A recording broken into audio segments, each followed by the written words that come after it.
So are you having trouble getting work-life balance or even just getting your calendar, like too many hours in a day, not enough time in the day to get what you need done? Today we're going to talk about that. Today we're going to talk about 3 tactical things you can do to be more productive, to not necessarily gain more time, but to gain more productive time so you can get the things done that you really need to get more of a work-life balance. My name was Kelly. I was a nurse to CEO, and my mission is to help you get the life and career of your dreams. So this conversation around work-life balance is probably more relevant now than ever. We know that some people have been able to work remote and maybe it's like 24 hours a day. They're kind of in contact. Some people are being asked to go back in the office, but sometimes it's just literally life happening in your personal life and work. And how do we manage all the things that we want to do? And often work-life balance also implies like work is bad and life is good, or this notion that less work might mean more happiness. But is that really true? And I would argue no. If you have a happy personal life, you're probably going to have a happy work life as well. I know myself, if I'm very stressed, something happening in my life, I try not to bring that to my work. And I know we've talked about and had videos about positive attitude and things like that, but I'm sure it does impact how I react at things. On the flip side, I just got back from a vacation and had some balance, and I definitely came back and handled the stress in my personal and work life much better. And so we're going to talk about how do we gain that? How do we use that every day with some really practical steps to get work-life balance on a daily basis and improve our productivity time. So the number one thing is you need to get control of your calendar. Now, what does that mean? That can be electronic or it can be written, but it does need to be an actual calendar.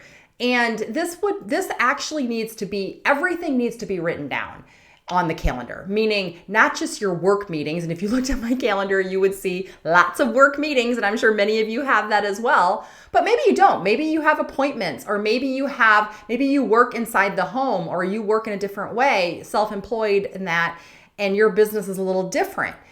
But you all have appointments. We all have things we want to get done, whether that's in our personal life or in our professional life. And so we need to have one consolidated calendar that has all the things that we want to get done and scheduled on it. And so my calendar does look like I work out from 5 a.m. to 6:30 a.m. And now I'm to the point now, I'm disciplined. I don't have it on my calendar, but if you were trying to get into that, you would want to place that on your calendar. Now I'll tell you, those times where I decide to go to a 4:30 class, it's on my calendar. It's blocked out on my calendar in the afternoon. And so you really need to think about what calendar do you have that has all of your personal appointments, all of your work appointments that you have access to, so you can see that. How is this going to make you more productive? Well, first of all, it's going to give you a glimpse as to what your week looks like, what your day looks like, potentially even what your month looks like, because we're planning things in advance. If you have goals and you want to be more productive, you have to be looking ahead as to what are the potential barriers in your way to get to your goals, right? And in this case, it's more productive time.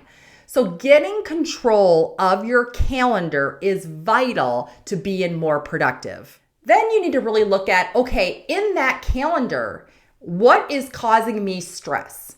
What is causing me things that is really causing the dissatisfaction or unproductive time that I've had?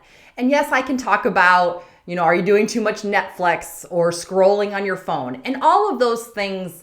Yes, I think we all know we probably can spend less time doing that, right? And sometimes I would argue it might be a mental break that you may need to put in your calendar. But that's not really what I'm talking about. I'm talking about the things like, are you spending, and I talked to somebody recently about this, that they decided not to have a cleaning person. And when they decided to do it together to save some money and save some costs, which makes absolute complete sense, it took them 6 hours to clean their house on that random Saturday.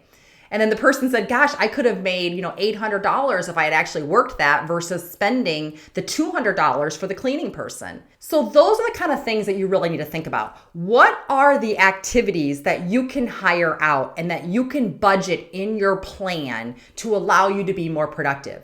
It might be 1 hour a week mowing the lawn, or it might be, and so can you hire that out and gain that 1 hour in your calendar to get done what you need to get done? It might be, maybe you're spending an hour a day dropping and picking up the kids. So a half hour in the morning, half hour at night. Can you pay a high school student that you trust to do that, to gain you 1 hour a day in your calendar?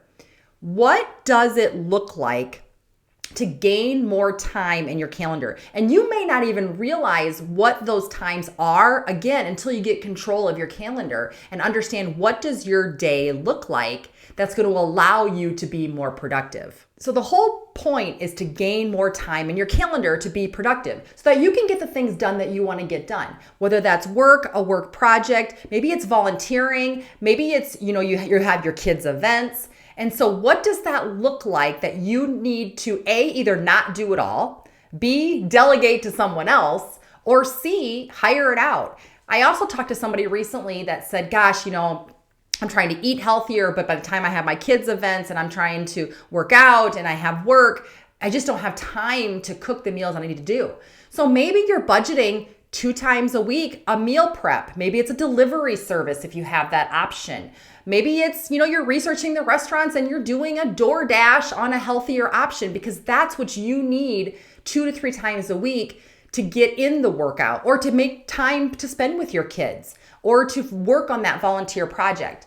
The point here is you really don't know what those times are until you have it all in one calendar and you're really looking at your life in a day, in a week, and in a month. The next part of that then, I would say the next advanced part, and I do this literally every day, is put holds on your calendar. And it literally on my calendar says the word hold, whether it's for an hour, 2 hours, whatever. And I find pockets in time in my week that's kind of my free time. Meaning it may be I got everything done. And so it can be watching Netflix or scrolling on my phone. Or it could be I'm actually sitting down during that whole time and planning my calendar. Maybe you need to actually put in time in your calendar to actually plan your calendar. So whatever that hold looks like, but what that does is allows for some flexibility. It allows for some grace. It allows you to have control of your calendar because there are going to be things that are going to impact your day and your week that you're going to have to scrap. And you may have to say, okay, I can't do this during the 9 to 10 a.m. that I planned, so I need to push it to 4 to 5 during that hold. But that will allow you freedom. That will allow you the control that you need to be more productive. Because really, that's what's causing us overwhelming anxiety, right? When we're feeling out of control because there isn't enough time in the day to get done everything we want to get done. And so knowing that we and you have that control is vital. And maybe you don't have control over your work calendar. Maybe you are, 8 to 5 and you have to fit everything into that 8 to 5 block. Understandable. But you do have control then from 5 p.m. to 8 a.m. And what does that look like? And kind of as a last thing that I want to mention, and we're going to do a 2-part series on this as well, is don't underestimate sleep. I will tell you, if you're working on things until midnight and you have to get up at 4, 5, 6 a.m., you're not going to be as productive. Now, it's going to happen, right? There's going to be those times where we get lack of sleep, but it should not be every day because you are going to be more productive if you actually have in your calendar sleep and you understand the importance of that and how that gives you the energy to get done what you need to get done. Hopefully you found this helpful. Please give me a like and subscribe if you did. Let me know in the comments below. Do you use a paper calendar or an electronic calendar? Because I am kind of curious to find how better people use for their productivity time. And take a look at this next video.